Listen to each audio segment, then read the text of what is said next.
This incident happened to me about a year ago, right before our final exams. I still had a lot of studying left, and usually, our college library closed around 5 in the evening. But because of exam week, the school had decided to keep the library open until midnight so students could prepare late into the night. My apartment wasn't too far from campus, so instead of studying at home with distractions, I preferred the silence of the library. That night, I left home around 6 p.m. and soon found myself seated at my usual desk, diving into my books. Hours slipped by unnoticed, and before I realized it, the clock struck 10.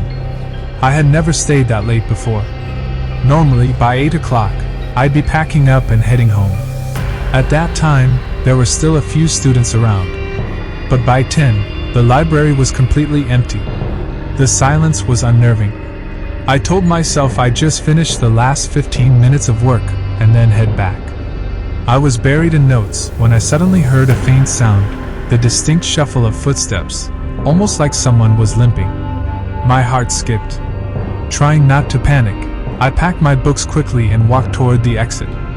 Outside the library stretched a long hallway, leading straight toward the main doors.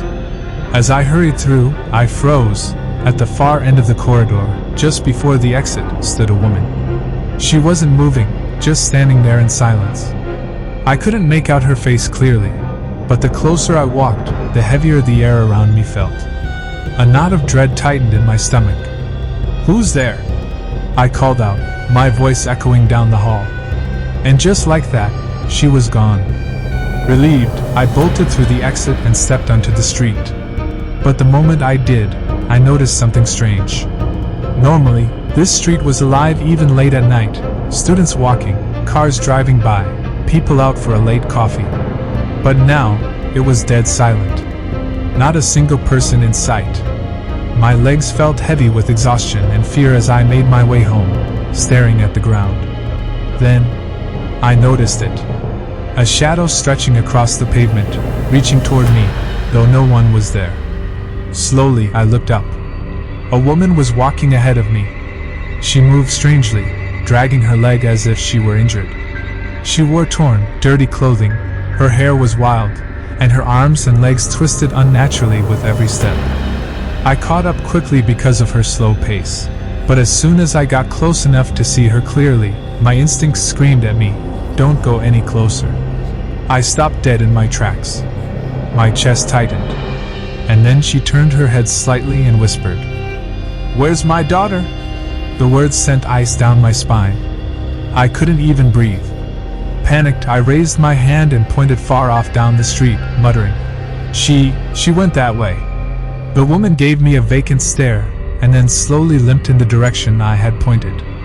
I stood frozen until she disappeared into the distance. Terrified she might reappear, I broke into a sprint, desperate to find anyone. Someone driving by, someone walking, anyone who could prove I wasn't alone. And then, from the darkness behind me, I heard it. Her scream. "She's here!" That's the last thing I remember. When I woke up, I was lying on the ground outside my apartment. My neighbor told me he had found me unconscious and carried me inside. He also told me a story I'll never forget.